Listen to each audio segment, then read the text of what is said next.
Esta provincia de Acalán es muy gran cosa, porque hay en ella muchos pueblos y de mucha gente, y muchos de ellos vieron los españoles de mi compañía, y es muy abundosa de mantenimientos y de mucha miel. Hay en ella muchos mercaderes y gentes que tratan en muchas partes, y son ricos de esclavos y de las cosas que se tratan en la tierra. Está toda cercada de esteros, y todos ellos salen a la bahía o puerto que llaman de términos, por donde en canoas tienen gran contratación en Sicalango y Tabasco, y aún crece. Aunque no está sabida del todo la verdad, que atraviesan por allí a esta otra mar, de manera que aquella tierra que llaman Yucatán queda hecha isla. Yo trabajaré de saber el secreto de esto, y haré de ello a vuestra majestad verdadera relación. Según supe, no hay en ella otro señor principal sino el que es el más caudaloso mercader y que tiene más trato de sus navíos por la mar, que es este Apaspolón, de quien arriba he nombrado a vuestra majestad por señor principal. Y es la causa ser muy rico y de mucho trato de mercadería, que hasta en el pueblo de Nito, de que adelante diré, donde hallé ciertos españoles de la compañía de Gil González de Ávila, tenían un barrio poblado de sus factores, y con ellos un hermano suyo, que trataban sus mercaderías, las que más por aquellas partes se tratan, entre ellas el cacao, ropa de algodón, colores para teñir, otra cierta manera de tinta con que se tiñen ellos los cuerpos para se defender del calor y del frío, y para alumbrarse. Resina de pino para los sahumerios de sus ídolos, esclavos, otras cuentas coloradas de caracoles que tienen en mucho para el ornato de sus personas. En sus fiestas y placeres tratan algún oro, aunque todo mezclado con cobre y otras mezclas. A este Apaspolón y a muchas personas honradas de la provincia que me venían a ver, les dije lo que a todos los otros del camino les había dicho acerca de sus ídolos y de lo que debían creer y hacer para salvarse, y también lo que eran obligados del servicio de vuestra majestad. De lo uno y de lo otro pareció que recibieron contentamiento, y quemaron muchos de sus ídolos en mi presencia, y dijeron que de allí adelante no los honrarían más, y prometieron que siempre serían obedientes a cualquier cosa que en nombre de vuestra majestad les fuese mandado. Y así me despedí de ellos, y me partí, como arriba he dicho. 3 días antes que saliese de esta provincia de Acalán envié 4 españoles con 2 guías que me dio el señor de ella, para que fuesen a ver el camino que había de llevar a la provincia de Mazatlán, que en su lengua de ellos se llama Quiatleo, porque me dijeron había mucho despoblado, y que había de dormir 4 días en los montes antes que llegase a la dicha provincia para que viesen el camino, y si había en él ríos o ciénagas que pasar, y mandé a toda la gente se apercibiese de bastimentos para 6 días. Porque no nos acaeciese otra necesidad como la pasada, los cuales se abastecieron muy cumplidamente, porque de todo tenían harta copia, y a 5 leguas andadas después de la pasada del estero, topé los españoles que venían de ver el camino con las guías que habían llevado, y me dijeron que habían hallado muy buen camino, aunque cerrado de monte, pero que era llano, sin río ni ciénaga que nos estorbéis, y que habían llegado sin ser sentidos hasta unas labranzas de la dicha provincia, donde habían visto alguna gente. Desde allí se habían vuelto sin ser vistos ni sentidos. Colgué mucho de aquella nueva, y de allí adelante mandé que fuesen 6 peones sueltos con algunos indios de nuestros amigos, delante 1 legua de los que iban abriendo el camino, para que, si algún caminante topasen, le asiesen, de manera que pudiésemos llegar a la provincia sin ser sentidos, porque tomásemos la gente antes que se ausentase, o quemasen los pueblos como lo habían hecho los de atrás, y aquel día, cerca de 1 legua del agua, hallaron 2 indios naturales de la provincia de Acalán, que venían de la de Mazaicán, según dijeron, de rescatar sal por ropa, y en algo pareció ser así verdad, porque venían cargados de ropa, y trajéronlos ante mí, y yo les pregunté si de mi ida tenían noticia los de aquella provincia, y dijeron que no, antes estaban muy seguros, y yo les dije que se habían de volver conmigo, y que no recibiesen pena de ello, porque ninguna cosa de lo que traían se les perdería. Antes yo les daría más, y que en llegando a la provincia ya que se volviesen, porque yo era muy amigo de todos los de Acalán. Porque del Señor y todos ellos había recibido buenas obras, y ellos mostraron buena voluntad de lo hacer, y así, volvieron guiándonos, y aún nos llevaron por otro camino, y no por el que los españoles que yo envié primero habían ido abriendo, que aquel iba a dar a los pueblos, y el otro iba a ciertas labranzas, y aquel día dormimos asimismo en el monte, y otro día los españoles que iban por corredores delante toparon 4 indios de los naturales de Mazatlán con sus arcos y flechas que estaban según pareció, en el camino por escuchas, y como dieron sobre ellos, desembarazaron sus arcos e hirieron un indio de los míos, y como era el monte espeso, no pudieron prender más de uno, el cual entregaron a 3 indios de los míos, y los españoles siguieron el camino adelante, creyendo que había más de aquellos, y como los españoles se apartaron, volvieron los otros que habían huido, y según pareció, se quedarían allí cerca metidos en el monte, y dan sobre los indios mis amigos, que tenían a su compañero preso. Y pelearon con ellos, y quitáronsele, y los nuestros de corridos siguiéronlos por el monte y alcanzáronlos, y tornaron a pelear e hirieron a uno de ellos en un brazo de una gran cuchillada, y prendiéronle, y los otros huyeron, porque ya sentían venir gente de la nuestra. Cerca de este indio me informé si sabían de mi ida, y dijo que no. Pregúntele que para qué estaban ellos allí por velas, y dijeron que ellos siempre lo acostumbraban así hacer, porque tenían guerra con muchos de los comarcanos y que para asegurar los labradores que andaban en sus labranzas, el señor mandaba siempre poner sus espías por los caminos por no ser salteados. Seguí mi camino a la más prisa que pude, porque este indio me dijo que estábamos cerca, y porque sus compañeros no llegasen antes a dar mandado. Y mandé a la gente que iba delante que llegando a las primeras labranzas se detuviesen en el monte, y no se mostrasen hasta que yo llegase, y cuando llegué era ya tarde, y dime mucha prisa pensando llegar aquella noche al pueblo, y porque el fardaje venía algo derramado, mandé a un capitán que se quedase allí en aquellas labranzas con 20 de caballo, y los recogiese y durmiese allí con ellos, y recogidos todos, que siguiesen mi rastro, y trabajasen de andar por un caminillo algo seguido, aunque de monte muy cerrado. A pie, con el caballo de diestro, y todos los que me seguían de la misma manera, y fui por él hasta que, cerca la noche, di en una ciénaga que sin aderezarse no se podía pasar, y mandé que de mano en mano dijesen que se volviesen atrás, y así, nos volvimos a una cabañilla que atrás quedaba, y dormimos aquella noche en ella, sin tener agua que beber nosotros ni los caballos, y otro día por la mañana hice aderezar la ciénaga con mucha rama, y pasamos los caballos de diestro, aunque con trabajo. Y a 3 leguas de donde dormimos vimos un pueblo en un peñol, y pensando que no habíamos sido sentidos llegamos en mucho concierto hasta él, y estaba tan bien cercado que no jalábamos por dónde entrar. En fin, se halló entrada, y jalámosle despoblado y muy lleno de bastimentos de maíz y aves y miel y frijoles y de todos los bastimentos de la tierra, en mucha cantidad, y como fueron tomados de improviso, no lo pudieron alzar, y también como era frontero, estaba muy abastecido. La manera de este pueblo es que está en un peñol alto, y por la una parte le cerca una gran laguna, y por la otra un arroyo muy hondo que entra en la laguna, y no tiene sino sola una entrada llana, y todo él está cercado de un fosado hondo, y después del fosado un pretil de madera hasta los pechos de altura, y después de este pretil de madera una cerca de tablones muy gordos, de hasta 2 estados en alto, con sus troneras en toda ella para tirar sus flechas, y a trechos de la cerca unas garitas altas que sobrepujaban sobre ella cerca otro estado y medio. Asimismo con sus torreones y muchas piedras encima para pelear desde arriba, y sus troneras también en lo alto y de dentro de todas las casas del pueblo, asimismo sus troneras y traveses a las calles, por tan buena orden y concierto que no podía ser mejor, digo para propósito de las armas con que ellos pelean. Aquí hice ir alguna gente por la tierra a buscarla del pueblo, y tomaron 2 o 3 indios, y con ellos envié al uno de aquellos mercaderes de Acalán que había tomado en el camino, para que buscasen al Señor, y le dijesen que no hubiese miedo ninguno, sino que se volviese a su pueblo, porque yo no le venía a hacer enojo, antes le ayudaría en aquellas guerras que tenía, y le dejaría su tierra muy pacífica y segura, y desde a 2 días volvieron y trajeron a un tío del Señor consigo, el cual gobernaba la tierra. Porque el Señor era muchacho. Y no vino el Señor porque dijo que tuvo temor, y a este hablé y aseguré, y se fue conmigo hasta otro pueblo de la misma provincia que está 7 leguas de este, que se llama Tiac, y tienen guerra con los de este pueblo, y está tan bien cercado como este otro, y es muy mayor, aunque no es tan fuerte porque está en llano, pero tiene sus cercas y cavas y garitas más recias y cercado cada barrio por sí, que son 3 barrios cada uno de ellos cercado por sí, y una cerca que cerca a todos.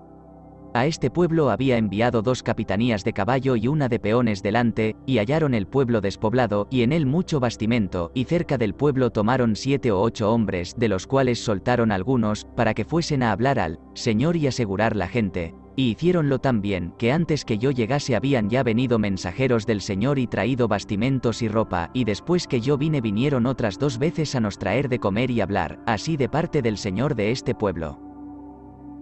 como de otros 5 o 6 que están en esta provincia, que son cada uno cabecera por sí, y todos ellos se ofrecieron por vasallos de vuestra majestad y nuestros amigos, aunque jamás pude acabar con ellos que los señores me viniesen a ver, y como yo no tenía espacio para detenerme mucho, enviéles a decir que yo los recibía en nombre de vuestra alteza, y les rogaba que me diesen guías para mi camino adelante, lo cual hicieron de muy buena voluntad, y me dieron una guía que sabía muy bien hasta el pueblo donde estaban los españoles.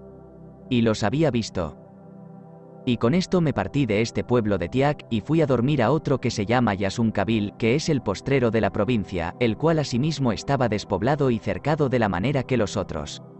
Aquí había una muy hermosa casa del Señor. Aunque de pasada, en este pueblo nos proveímos de todo lo que hubimos menester para el camino, porque nos dijo la guía que teníamos 5 días de despoblado hasta la provincia de Taica, por donde habíamos de pasar, y así era verdad. Desde esta provincia de Mazatlán hasta Guiata despedí los mercaderes que había tomado en el camino y las guías que traía de la provincia de Acalán, y les di de lo que yo tenía, así para ellos como para que llevasen a su señor, y fueron muy contentos. También envié a su casa al señor del primer pueblo, que había venido conmigo, y le di ciertas mujeres que habían tomado por los montes, de las suyas, y otras cosillas, de que quedó muy contento. Salido de esta provincia de Mazatlán, seguí mi camino para la de Taica, y dormí a 4 leguas en despoblado, que todo el camino lo era, y de grandes montañas y sierras, y aún hubo en él un mal puerto, que por ser todas las peñas y piedras de él de alabastro muy fino, se puso nombre Puerto de Alabastro, y al 5.º día los corredores que llevaba delante con la guía asomaron una muy gran laguna, que parecía brazo de mar, y aún así creo que lo es, aunque es dulce, según su grandeza y hondura, y en una isleta que hay en ella vieron un pueblo,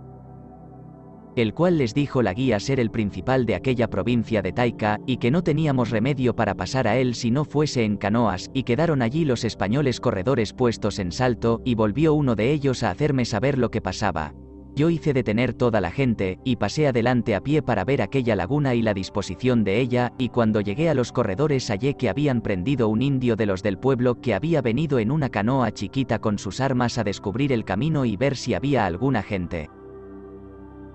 Y aunque venía descuidado de lo que le acaeció, se les fuera, sino por un perro que tenían, que le alcanzó antes que se echeis al agua. De este indio me informé, y me dijo que ninguna cosa se sabía de mi venida. Preguntéle si había paso para el pueblo, y dijo que no. Pero dijo que cerca de allí, pasando un brazo pequeño de aquella laguna, había algunas labranzas y casas pobladas, donde creía, si llegásemos sin ser sentidos, hallaríamos algunas canoas, y luego envié a mandar a la gente que se viniesen tras mí. Y yo con 10 o 12 peones ballesteros seguí a pie por donde el indio nos guió, y pasamos un gran rato de ciénaga y agua hasta la cinta, y otras veces más arriba, y llegué unas labranzas, y con el mal camino, y aun porque muchas veces no podíamos ir sino descubiertos, no podíamos dejar de ser sentidos, y llegamos a tiempo que ya la gente se embarcaba en sus canoas, y se hacían al largo de la laguna, y anduve con mucha prisa por la ribera de aquella laguna 2/3 de legua de labranzas, y en todas habíamos sido sentidos. Y iban ya huyendo. Ya era tarde y seguía, mas era en vano.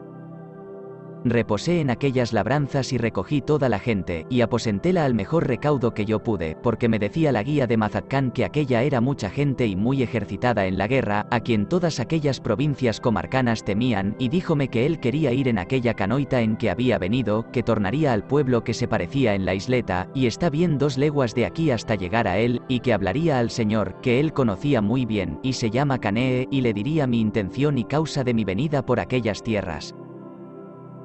Pues él había venido conmigo, y la sabía y la había visto, y creía que se aseguraría mucho y le daría crédito a lo que dijese, porque era de él muy conocido y había estado muchas veces en su casa, y luego le di la canoa y el indio que la había traído con él, y le agradecí el ofrecimiento que me hacía, y le prometí que si lo hiciese bien, que se lo gratificaría muy a su contento. Y así se fue, y a medianoche volvió, y con él 2 personas honradas del pueblo, que dijeron ser enviados de su señor a me ver y se informar de lo que aquel mensajero mío les había dicho, y saber de mí qué era lo que quería. Yo les recibí muy bien y di algunas cosillas, y les dije que yo venía por aquellas tierras por mandado de vuestra majestad, a verlas y hablar a los señores y naturales de ellas algunas cosas cumplideras a su real servicio y bien de los, que dijesen a su señor que le rogaba que, pospuesto todo temor, viniese a donde yo estaba, y que para más seguridad yo les quería dar un español que fuese allá con ellos y se quedase en rehenes en tanto que él venía, y con esto se fueron. y con ellos la guía y un español. Y otro día de mañana vino el señor, y hasta 30 hombres con él, en 5 o 6 canoas, y consigo el español que había enviado para las rehenes, y mostró venir muy alegre. Fue de mí muy bien recibido, y porque cuando llegó era hora de misa, hice que se dijese cantada y con mucha solemnidad, con los ministriles de chirimías y sacabuches que conmigo iban, la cual oyó con mucha atención y las ceremonias de ella, y acabada la misa vinieron allí aquellos religiosos que llevaba, y por ellos le fue hecho un sermón con la lengua, en manera que muy bien lo pudo entender, acerca de las cosas de nuestra fe, y dándole a entender por muchas razones cómo no había más de un solo Dios. Y el hierro de su secta, y según mostró y dijo, satisfizous mucho, y dijo que él quería luego destruir sus ídolos y creer en aquel Dios que nosotros le decíamos, y que quisiera mucho saber la manera que debía de tener para servirle y honrarle, y que si yo quisiese ir a su pueblo, vería cómo en mi presencia los quemaba, y quería que le dejase en su pueblo aquella cruz que le decían que yo dejaba en todos los pueblos por donde yo había pasado.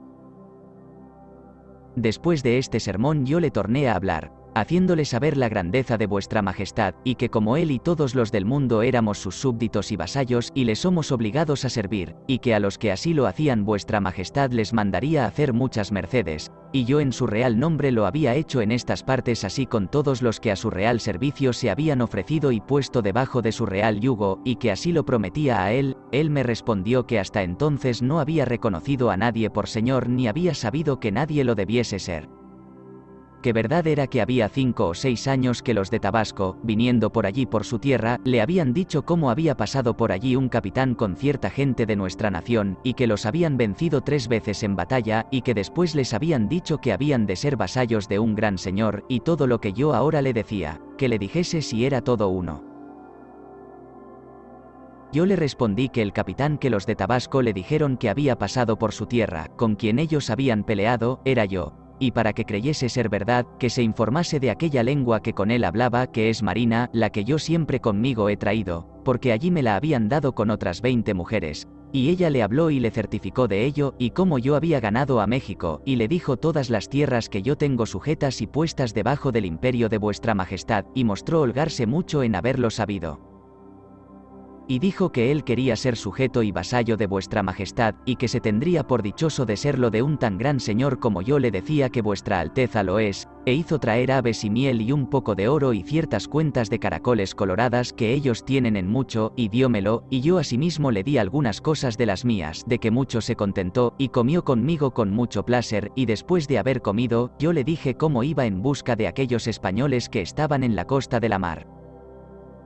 Porque eran de mi compañía y yo los había enviado, y había muchos días que no sabía de ellos, y por eso los venía a buscar, que le rogaba que él me dijese alguna nueva si sabía de ellos. Él me dijo que tenía mucha noticia de ellos, porque bien cerca de donde ellos estaban tenía él ciertos vasallos suyos que le servían de ciertos cacahuatales, porque era aquella tierra muy buena de ellos, y que de estos y de muchos mercaderes que cada día iban y venían de su tierra allá sabía siempre nuevas de ellos.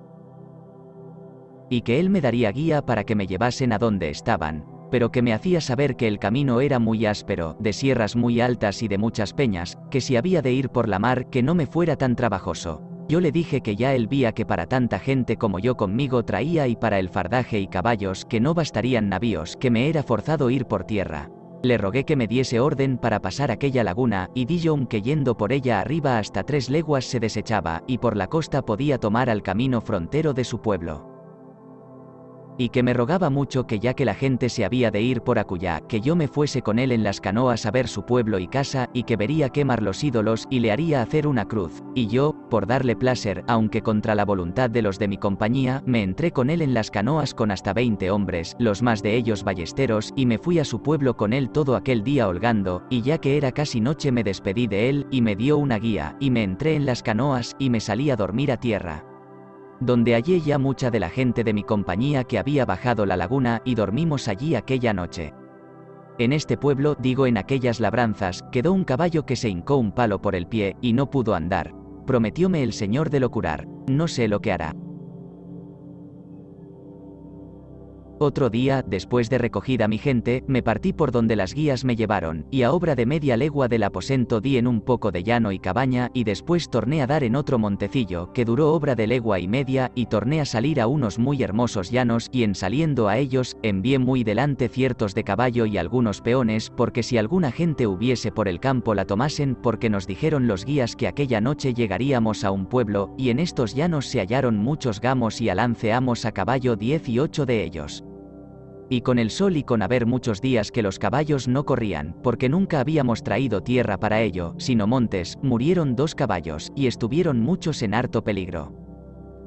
Hecha nuestra montería, seguimos el camino adelante, y a poco rato hallé algunos de los corredores que iban delante parados, y tenían 4 indios cazadores que habían tomado, y traían muerto un león y ciertas iguanas, que son unos grandes lagartos que hay en las islas, y de estos me informé si sabían de mí en su pueblo, y dijeron que no, y mostráronmele a su vista, que al parecer no podía estar de 1 legua arriba, y dime mucha prisa por llegar allá, creyendo que no habría embarazo alguno en el camino.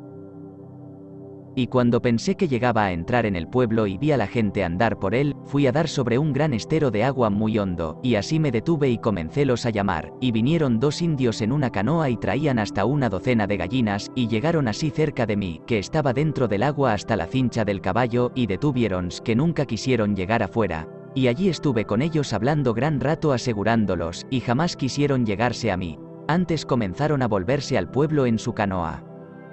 Y un español que estaba a caballo junto conmigo puso las piernas por el agua y fue a nado tras ellos, y de temor, desampararon la canoa, y llegaron de presto otros peones nadadores y tomáronlos.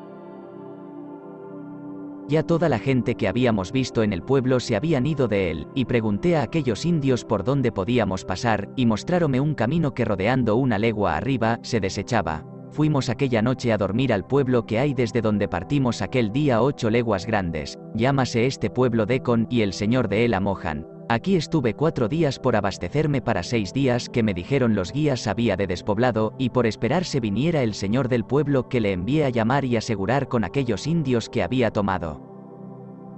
Y nunca él ni ellos vinieron. Pasados estos días, y recogido el más bastimento que por allí se pudo haber, me partí y llevé la primera jornada de muy buena tierra, llana y alegre, sin monte, sino algunos pedazos, y andadas 6 leguas, al pie de unas sierras y junto a un ro se halló una gran casa, y junto a ella otras 2 o 3 pequeñas, y alrededor algunas labranzas, y dijéronme las guías que aquella casa era de Amohan, señor de Decon, y que la tenía allí para venta, porque pasaban por allí muchos mercaderes.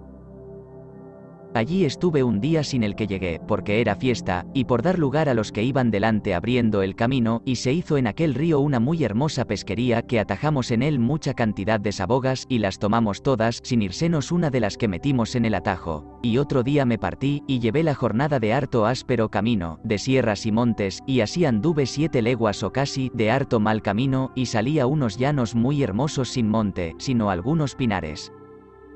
Duráronos estos llanos otras 2 leguas, y en ellos matamos 7 venados, y comimos en un arroyo muy fresco que se hacía al cabo de estos llanos, y después de haber comido comenzamos a subir un portezuelo, aunque pequeño, harto áspero, que de diestro subían los caballos con trabajo, y en la bajada de él hubo hasta media legua de llano, y luego comenzamos a subir otro, que en subida y bajada tuvo bien 2 leguas y media, tan áspero y malo, que ningún caballo quedó que no se desherrase, y dormía la bajada de él en un arroyo. Y allí estuve otro día casi hasta hora de vísperas, esperando que se herrasen los caballos, y aunque había 2 herradores y más de 10 que ayudaban a echar clavos, no se pudieron en aquel día herrar todos, y yo me fui aquel día a dormir 3 leguas adelante, y quedaron allí muchos españoles, así por herrar sus caballos como por esperar el fardaje que por haber sido el camino malo y haberle pasado con mucha agua que llovía, no habían podido llegar.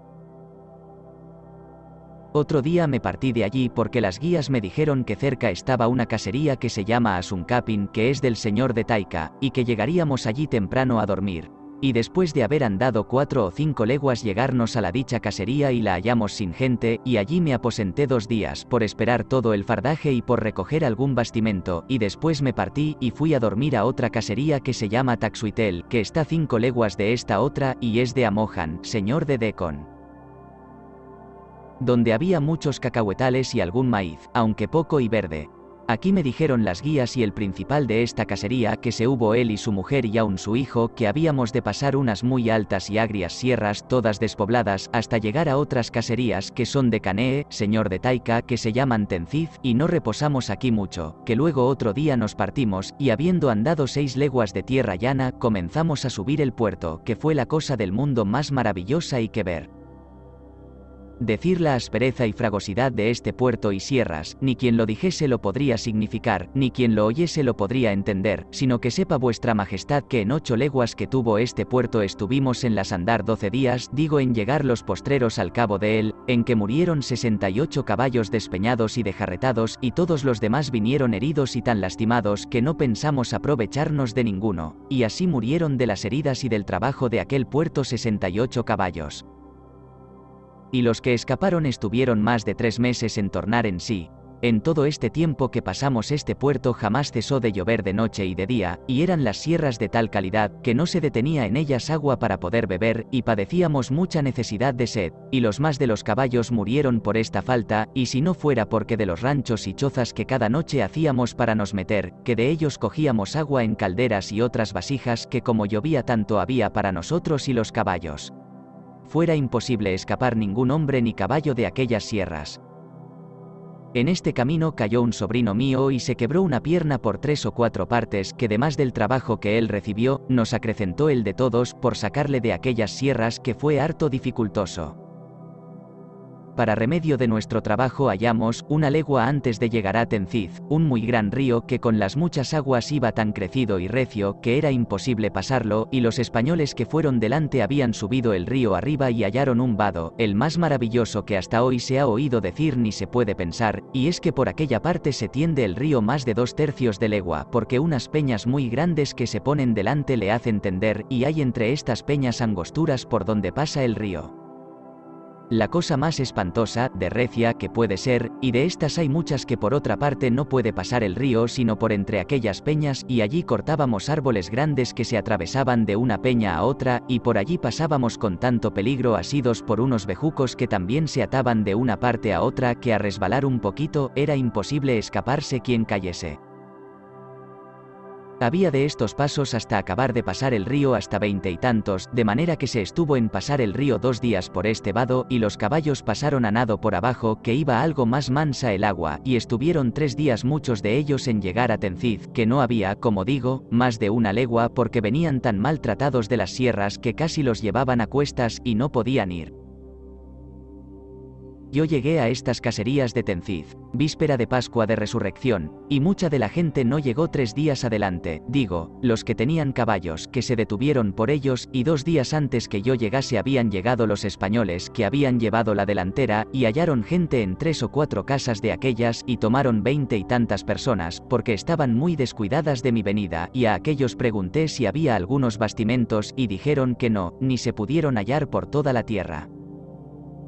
Que nos puso en harta más necesidad que traíamos, porque había 10 días que no comíamos sino cuescos de palmas y palmitos, y aun de estos se comían pocos, porque no traíamos ya fuerzas para cortarlos, pero díjome un principal de aquellas caserías que a una jornada de allí el río arriba que lo habíamos de tornar a pasar por donde lo habíamos pasado, había mucha población de una provincia que se llama Tahuical, y que allí había mucha abundancia de bastimentos de maíz y cacao y gallinas, y que él me daría quien me guiase allá. Luego proveí que fuese allá un capitán con 30 peones y más de 1000 indios de los que iban conmigo, y quiso nuestro señor que hallaron mucha abundancia de maíz, y hallaron la tierra despoblada de gente, y de allí nos remediamos, aunque por ser tan lejos nos proveíamos con trabajo.